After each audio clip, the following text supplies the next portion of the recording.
It wasn't just Hollywood magic, it was real.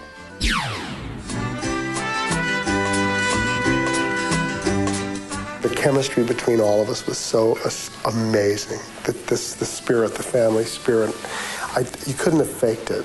I'm just glad to have been a part of it. To be a part of it. It's not over yet. I think the show is important to people in America because it came at a time when America was in discord.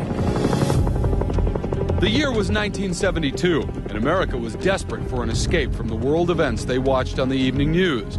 The war raged on in Vietnam.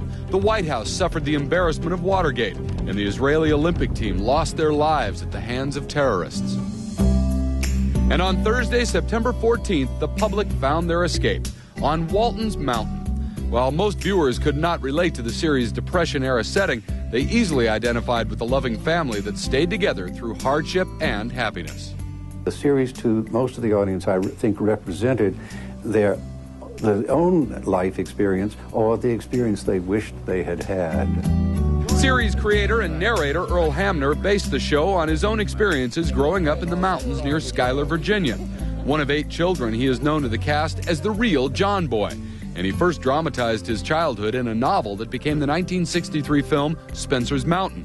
It starred Henry Fonda in a role based on Hamner's father. My father always had a dream, which was that he would buy this mountain and buy what and build what he called his dream house for my mother. And I wrote that into the book, Spencer's Mountain. It was a fulfillment of my father's dream. Hamner was not pleased with the film, but 8 years later he got a second chance to honor his family's legacy. He wrote a sequel to Spencer's Mountain, a Christmas-themed TV movie called The Homecoming, which was later turned into a series. Warner Brothers owned the rights to Spencer's Mountain, and they would not give us the right to use the Spencer's name, so we came up with Walton, which sounded like a good, sturdy name. In 1971, Hamner set about casting the child actors who would bring his life story to prime time. I was so excited about it. I thought it was a great story. But I had no idea that it was the beginning of sort of the rest of our lives. I remember showing up in cutoff shorts and a t-shirt and pigtails. And according to Earl, at that point, they just went, oh, that's, in his mind, that was it. I didn't even, before I even opened my mouth. They said, you got the part in The Homecoming. And I said, and what's the character? They said, Jason. I went, shoot, I wanted John Boy. He got all the good stuff to do. The Homecoming featured all 7 of the Waltons' young stars, but only one of the series' adult leads, Ellen Corby, who starred as Esther Walton, the grandmother. Patricia Neal originally played the mother, Olivia, and is delighted that the movie often airs at Christmas. I was told that it was left out 2 years, and they got so many letters. Everybody wanted that to play at Christmas time. But when CBS decided to turn the movie into a series, Neal chose not to return and was replaced by an unknown stage actress named Michael Learned, who still remembers the day she tested for the role. I was very hungover that day, actually, and your first Hollywood screen test and you're hungover. And I got the part, and it really saved my life because I had no money. I had 3 kids, and it was just a miracle. It was like one of those gifts from the heavens, you know. Originally scheduled against 2 hit series, The Flip Wilson Show and The Mod Squad, The Waltons was expected to fail. But by its 2nd season, the show had connected with audiences and became a ratings smash, bested only by All in the Family. We were doing a show where we were barefoot and wearing ratty clothes and had our pigtails, no makeup. So I think people felt that they could relate to us more because we were very human. Have you seen Mary Ellen? She hasn't come home from school yet. I think because a lot of people expected the series to fail, I didn't get the kind of interference that you usually get from a network. And so I was free to do the stories I wanted to do. The success of those stories brought the cast instant fame, which wasn't always easy, especially for the children. Everyone at school would make fun of me because in LA in the 70s, admitting you watched the Waltons was not cool. I remember trying to eat in a restaurant and someone grabbing my fork away before I could put the food in my mouth to ask for an autograph. But for Richard Thomas, who became the heart of the series as John Boy, celebrity had its perks. No, I like it. I figure you got friends everywhere you go. Oh, and the famous part is good, too, because, you know, it feeds the huge voracious, insatiable ego. Great. Mary Ellen, you are pretty. But not like you. I remember when they told me how much I'd be making a week, I thought, I will never be able to spend this much money. Never. Well, I learned very quickly. The Waltons lasted for 9 seasons, although Thomas and Learned both left the series early to pursue other roles. But in 1981, diminishing ratings led to cancellation, and the cast said their goodbyes. I had real mixed feelings. A part of me was very sad to be letting go of something that had been so much a part of my life for so long, and yet there was a certain apprehension and excitement about finding out what my life was going to be after that. Even after the series left the air, its popularity endured. And in 1993, the surviving members of the cast reunited for the TV movie A Walton Thanksgiving Reunion, set at the time of President Kennedy's assassination in 1963. 2 more TV movies followed, and Hamner says another may be on the way. I have a script at CBS now. It's a wonderful script, and all we need to do is for Les Moonves to say yes, and we're ready to go. There's something very awe-inspiring and humbling about knowing that you are part of television history, and that, you know, a place like the Smithsonian wants to have an evening honoring the show. My personal debt is just so huge that it may take more than one lifetime to feel all the feelings that I have about it. And lately, there's actually been a little bit of music coming from Walton's Mountain. Some of the stars got together to make a CD of songs inspired by the show, and we'll take you inside the studio. Coming up on Entertainment Tonight's The Waltons Reunion. Richard Thomas talks about growing up John Boy. I can see it on the tombstone. John Boy dead at 105. Mary McDonough goes home with her TV brother. Meet the real-life people the Waltons were based on. Everyone says, hey, you two really look alike. We're taking a trip with the cast to Waltons Mountain in Virginia. The courageous story of one Waltons kid. The tragic death of his wife and his new love today. It was like immediately we connected so quick and so wonderfully. That's next.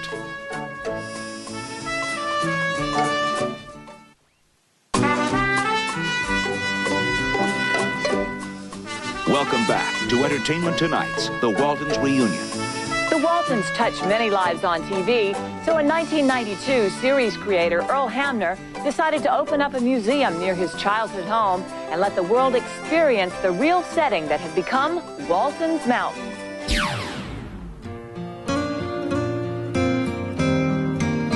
This is where the story started, in the shadow of the Blue Ridge Mountains, in a little town called Schuyler in Nelson County, Virginia.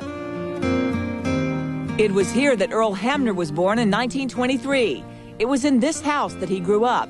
In 1992, this real-life John Boy came home, inviting E.T. and our special correspondent, Mary McDonough, ERIN from the Waltons, to join him. Does it look different to you? No, it looks very much the same, the way it did in the Depression. And it's the same color? It's the same color, yes. This is where my mother and father raised 8 children. The house is considerably smaller than the one that you see on the television show. Can you go home again? You bet you can. As long as you say nice things about your family, you can go home. We even had indoor plumbing and electric lights. Wow. Like John Boy, Earl went off to college, joined the Army, and moved to New York to become a writer. This trip home was to help open the Waltons Mountain Museum. Joining him were 5 of the brothers and sisters he wrote about. That gave the actors who played them a chance to meet their real-life counterparts for the first time.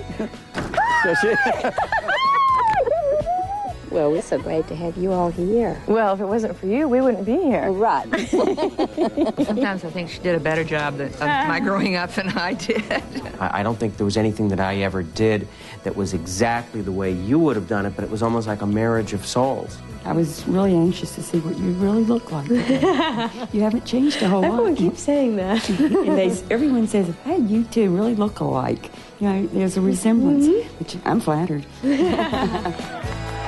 And as Earl cut the ribbon to open the museum, he was cheered by about 5,000 members of his extended family, fans who had come from around the country to celebrate the program that they loved. Growing up, it was the kind of show that you wanted to live with a family like that, and you wanted all families to be like that. I cannot believe that I'm sitting here with the people from the Waltons. It's the greatest thing that's ever happened to me. I'm from Des Moines, Iowa, 6 years ago because of the Waltons. So I live right over here in North Garden, about 20 minutes away. You moved here because of the Waltons? Yes, yes. Earl was not surprised. They'd been coming here from the moment the show went on the air. My mother used to sit right here, and she'd serve them tea, and eventually I had to send her a little allowance to buy tea because she was running low. I know one year she kept a guest book, and there were over 4,000 people who came, and they came from all over the world. The museum is drawing them again. It is filled not only with Waltons memorabilia, but with recreations of the sets used on the show, like the living room, the kitchen, Ike Godsey's store, and John Boy's bedroom. I'm much obliged to you, Grandma.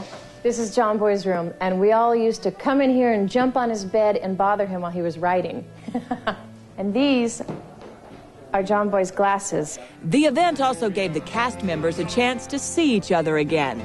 Mary was eager to show her TV family her brand new daughter. Mary called me up and said, you're going to be a grandma. So there you are, life and art mixing, huh? That's true. See, this is Grandpa Ralph. And as the weekend drew to a close, it was obvious to all there that the Waltons was more than a TV show. For these people, it was a dream of a family and life that they envied. For this man, it was a memory of a family and a life that was real. How did the good nights come about? It was just something we always did. And we would keep it up all night long if my father hadn't stopped it. You know, we'd start calling goodnight to each other, and then somebody else would think of a little message to send to another brother or sister. Finally, my father would have to say, okay, time to go to sleep. And we did. The Waltons wasn't the only family that Earl brought to TV. He also created the not-so-nice TV clans from the primetime soap, Falcon Crest. Next on Entertainment Tonight's The Waltons Reunion. Grandma Walton's stroke while she was starring in the show and her courage in coming back to the set. That's, I think, one of the high points of the show. Also, why Ma Walton left the series. Ben Walton's real-life triumph over tragedy. It's been over 7 years since Teresa died. The death of his wife and how he found love again. Mary McDonough, a Walton kid's candid interview about her breast enlargement that went bad and how she overcame the pressure to be thin in Hollywood. I did sort of feel like an animal in the zoo. That's coming up. Welcome back to Entertainment Tonight's The Waltons Reunion. And like any real-life family, the Waltons experienced their share of real-life tragedies. The grandparents on the show, Will Geer and Ellen Corby, both suffered through health problems while the series was on the air. But their battles only managed to bring the cast even closer together. Hold on, old woman. You've cut off enough back up there. Who's cutting hair, you or me? Huh? When you think of the Waltons, it's family that most comes to mind. But in television, as in life, even the closest of families sometimes have to say goodbye. I wish now that I hadn't left the show. She may have some regrets today, but in 1980, when Michael Learned asked to be let out of her contract, she felt the time had come for the mother of the Waltons brood to move on. We have the running joke of me pouring coffee that they'd want me in a scene, but they couldn't think of anything for me to do, so they just, more coffee, John? More coffee, Grandma? More coffee. Anybody want more coffee? With nary a cup of coffee to pour, producers wrote the 4-time Emmy winner out of the show by giving her tuberculosis and sending her packing to a sanitarium in Arizona. She admits the decision to leave weighed heavily for a long time. I'd have a dream that, because every year we had to pose for the family photograph, and we'd all moan and bitch and complain, but I woke up crying one night because I dreamt they were having the family picture and they wouldn't let me be in it. Still a busy working actress, Michael says being so identified with her role gets to be a little confusing.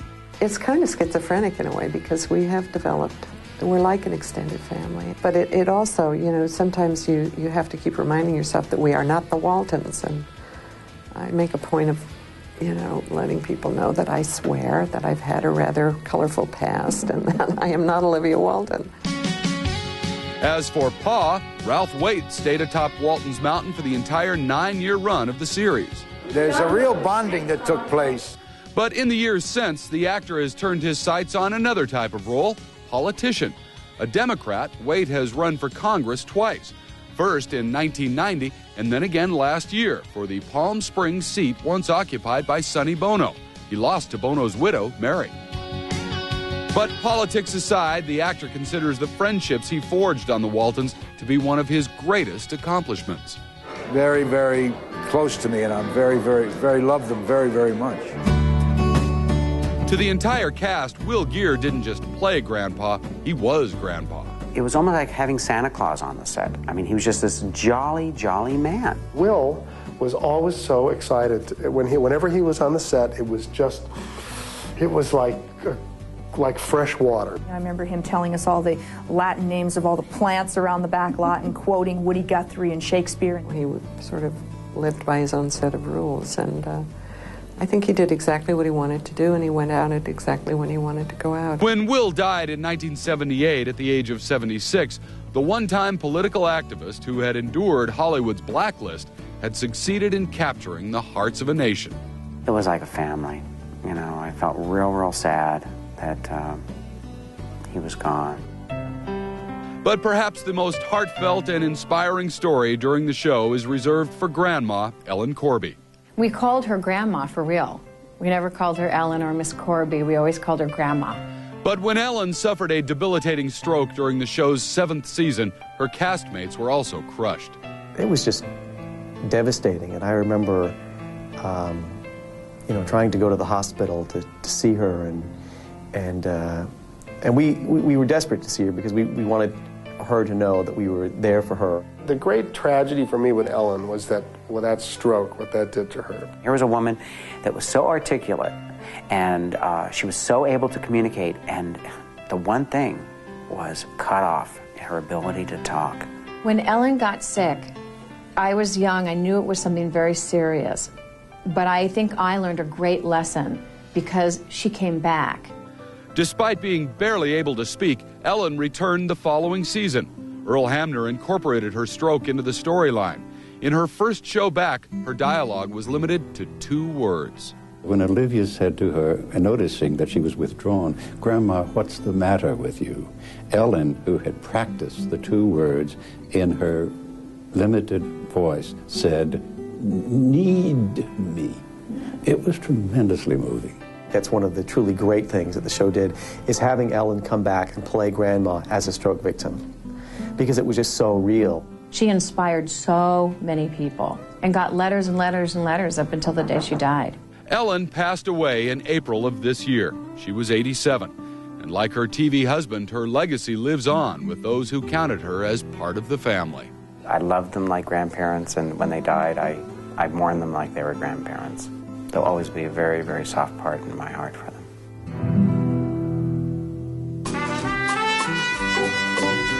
Coming up on Entertainment Tonight's The Waltons Reunion.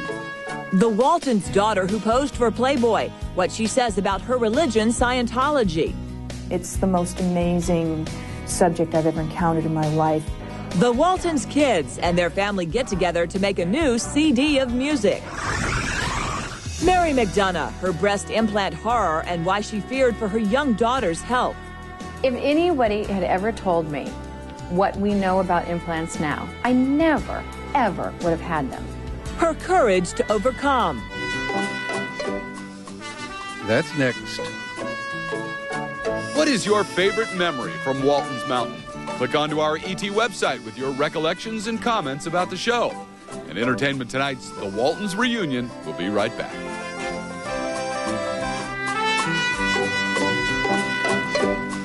You're watching Entertainment Tonight's The Waltons Reunion. Actress Mary McDonough grew up on the Waltons, and since the series went off the air, Mary's bond with her TV brothers and sisters has remained strong. But those bonds have also been tested. During the last decade, Mary has faced some very frightening problems with her health, and every time she knew where to turn.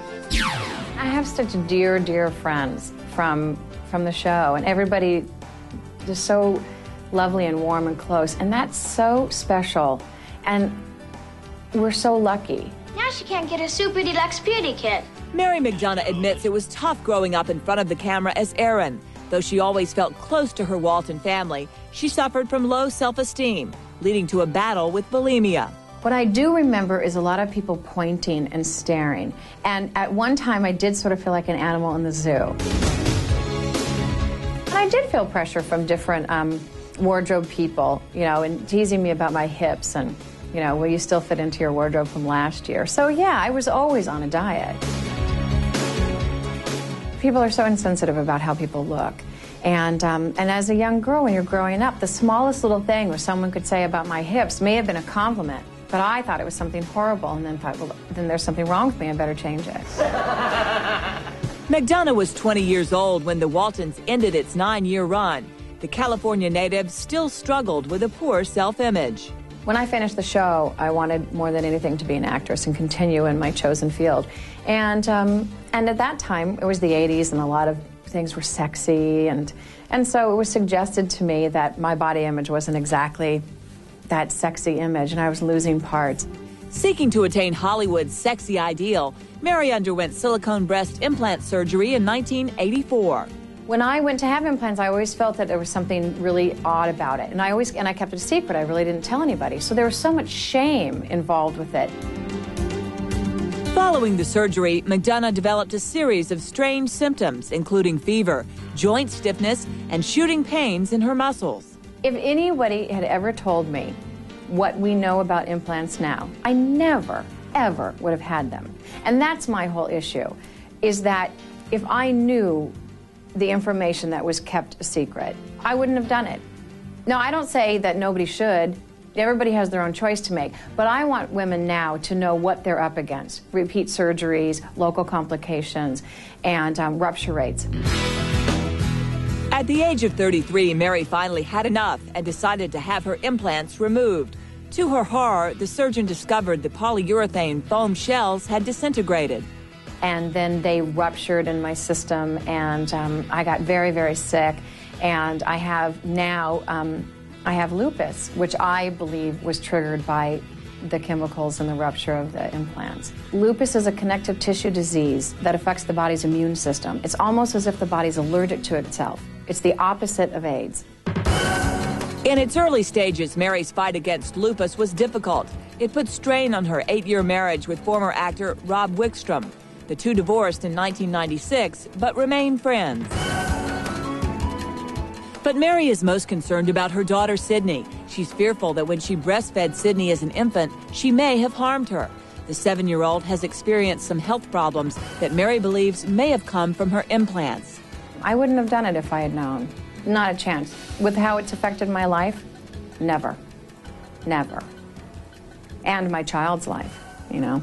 That's the most horrible part. What do I tell them to do? Mary has not let the hardships of her life keep her down. Instead, the host of the cable talk show, McDougal MD, is active in educating others about lupus and lobbies Congress on behalf of women's rights. I figure it all happened to me for a reason, you know, and I'm still here. And the funny thing is that now that I've gone through all that, and I'm working now more than I ever have before, and I have, you know, my implants have been removed, and I'm smaller than I ever was, and now I'm working a lot more, and I'm healthier than I've ever been.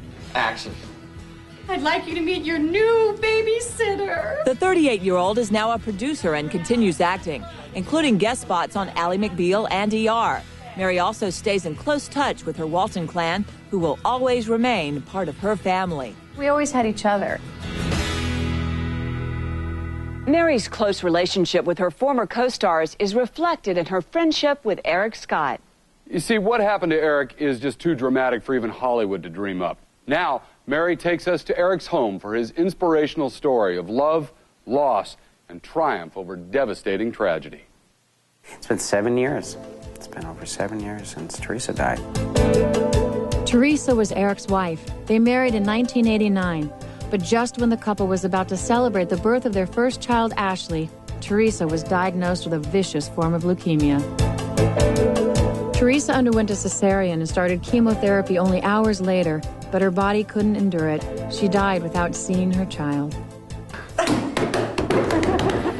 I won.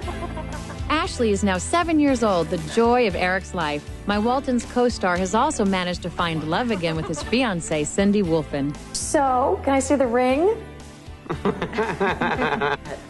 Yay! Eric and Cindy met just 6 months ago and are now busy planning for their wedding in March. It's been a whirlwind romance, one that's helped Cindy get over her own sadness.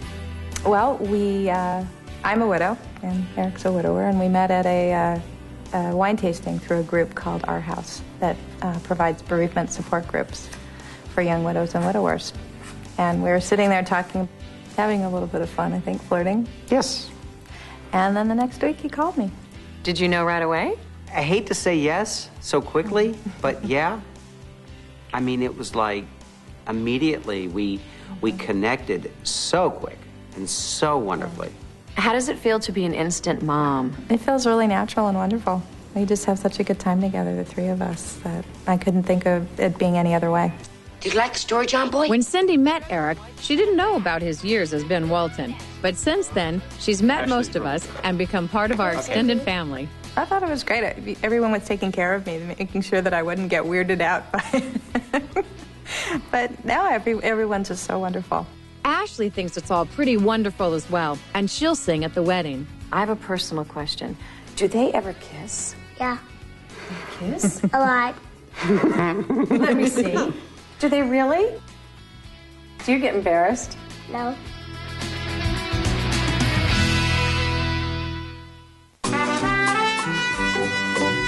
Coming up on Entertainment Tonight's The Waltons Reunion. Mary McDonough catches up with John Boy. I always felt that it might have been hurtful that I left. We're at home with Richard Thomas to reminisce about his days on the show, why he left, and meet his 3-year-old son, Montana. The Waltons kids co-stars and how they fell in love on the set. We had these kissing scenes, and they'd never yell cut. The secrets from behind the scenes. That's next. Recently, it has been the Waltons children who have brought the family together, creating a new CD that features some of the Waltons cast. Now, as they take us inside the studio, we look at how their lives have changed, including 2 cast members who married and 1 Waltons kid who posed for Playboy.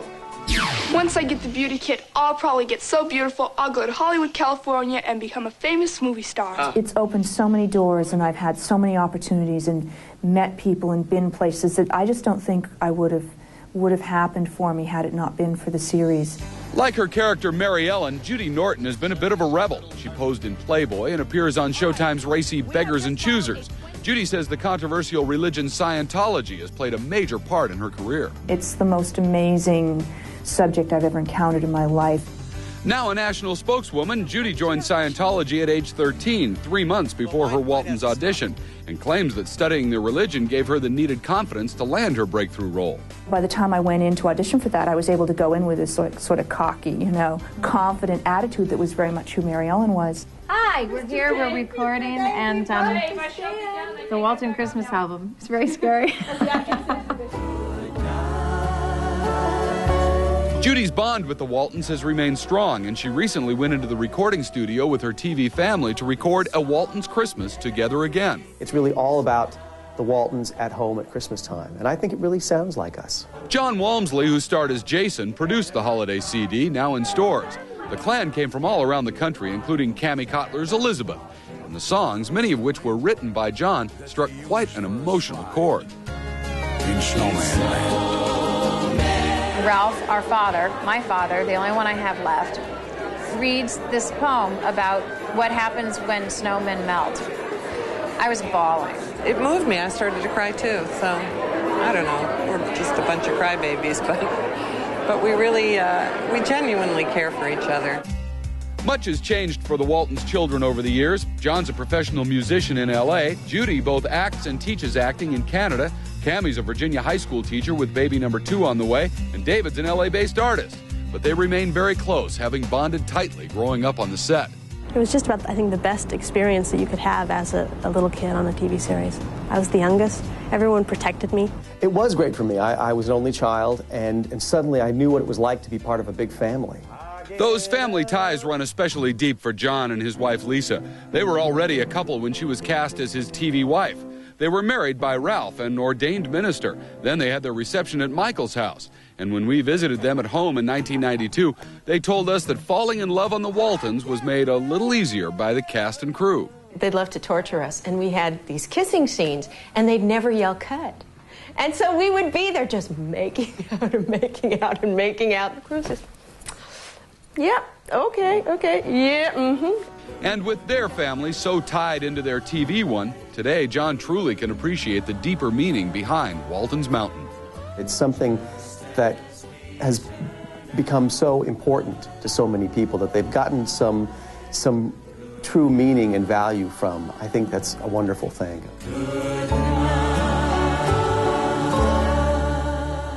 John Walmsley wasn't just famous for the Waltons. No, he also provided the voice of Christopher Robin for a 1968 version of Winnie the Pooh that won Walt Disney an Academy Award. Next on Entertainment Tonight's The Waltons Reunion. John Boy's stories from behind the scenes on the show. For that whole year, I mean, I really came unglued. Special correspondent Mary McDonough talks to Richard Thomas about their TV family, his real-life family, and what things were really like behind the scenes of Walton's Mountain. We were naughty. We had to do a scene over. That's next. He was John Boy, the catalyst behind every Waltons episode and perhaps the most well-known member of the cast. Then, in 1977, Richard Thomas left the show. In the years since, Richard has taken on all sorts of roles, but he'll always be known as John Boy. Now his Walton sister, Mary McDonough, goes to Richard's home to share their memories of those days back on the mountain. Do you have Grandma. one? No. Are you kidding? You think I would have got him on anything? I know. I love this. Isn't it cool? Look at, you just pull him out. He's an Oh, this is really strange. Visiting Richard is like visiting family, and my gift for his son Montana made it obvious he's an actor. Yeah, can you take this alien out for me? You like those guys? You're going to play with us? Here, And then they live in the goo, you. right? They go back in the goo They when you're done go playing. in the goo. Whoops. So he's dry. Did you ever feel like you were our big brother? Oh, sure. I had a, you know, an older sibling feeling about everybody. I mean, I was also having my own. I was away from my family. You know, I had left the East Coast where my family was, and I was out here by myself. So I had no family members here from my own family. So I think I did enter into a sort of familial relationship with everybody on the set. You know, I had parental figures, grandparental figures, sibling figures around. And I bonded that way very strongly. We spent more time with each other 5 days a week than we did with our own families, with anybody else. I remember when we picked our places around the dining room table. I don't remember that. Tell me. Well, you know, it was the first show. We had to decide where everybody sat, you know, because we realized that then directors would want to come in and, based on the scene, they'd change where everybody was sitting, and everybody'd say, no, everybody has their place at the table. You don't understand. That's not how it works in a family. Okay. You have to change. You have to design your shots around where this family sits. And they all figured that out eventually. But I placed myself between Will and Cammie. Now, this just gives you some idea of how completely ignorant I was. just what a greenhorn I was. Did meeting Earl help you with John Boy? Oh, completely. I mean, you know, Earl just really is the show. Did he ever give you any tips? He never ever gave me an acting note. I mean, he was so gracious, and I felt very accepting of what I was doing. There were a couple of times when we'd do scenes that, you know, they'd come back, and I think they made Ralph and I reshoot a scene once because we played it a little risque, and they felt it was not quite, you know, it should have been a little more serious. We actually had to reshoot. We were naughty. We had to do a scene over. Hard to believe with you and Ralph. Yeah, I know. And but other than that, and I'm sure that they were right about it. But other than that, you know, Earl was just supportive all the time. And here I was, you know, this smart-ass 21-year-old, you know, with a television series to do, and you know, moved out to L.A. and you know, Mr. Know-It-All, and what a pain in the butt. But I loved the show. It's not my memory of you at all. Well, I'm glad, but you were younger. You were even younger than I was. How did you decide to leave the show? I always knew I would go after 5 years. When I signed the original contract was for 5 years. And I figured I was 21, I'd be 26 when the 5 years were up, and it would be time to go on and do something else. And I never changed my mind. It was a decision I made in the first year. I never thought it would go 5 years. Who did? I remember when he was filming his final scene, the scene that I knew would be his final scene, and just thinking, I need to remember this because this is like the last time he'll be here. And yeah. I was really sad to see Richard leave the show because we had such a good time together. I really looked up to him and idolized him, and he really was like a big brother. We renegotiated and got more money. No, we did actually. But I think the show changed after Richard left. I think the first 5 years are the years that were really special. I never felt it was a mistake, but I always felt that it might have been hurtful that I left. That people felt maybe I walked out on them, but I never had a problem with anybody. There was never any question of being unhappy. It was just I just knew it was enough for me.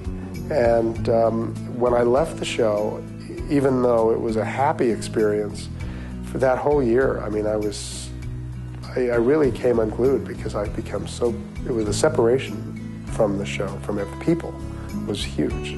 And as long as we keep getting, I keep getting older and fatter, I guess people want to keep tuning in to see what he looks like now. I can see it on the tombstone, John Boy dead at 105. Hey, from my lips to God's ears, I'd love to live to 105. Yes. Thank you, Mary. And Richard's movie roles continue. He's co-starring with Michael Douglas in The Wonder Boys. And we'll be right back with more Waltons Family Memories. You know, the Waltons cast members really treat their fans as part of the family as well, and they welcome your letters and questions. And you can send all your correspondence to the Waltons Mountain Museum in Schuyler, Virginia, and the good folks there will forward it to all the stars. Well, we're going to leave you now with even more wonderful memories from Waltons Mountain. Hope you enjoyed the hour. Good night, John Boy. Good night, Mary Ellen. Yeah. So long. And in addition to the music, there's some spoken parts where people do Christmas readings, and there's dialogue. 'Twas the night before Christmas, when all through the house not a creature was stirring, not even a mouse. The stockings were hung by the chimney with care, in hopes that Saint Nicholas soon would be there. When we were sitting in the studio and I was watching John and Judy and Mary and Cammie all singing and doing their thing, it was really wonderful at how professional they were and how good they were.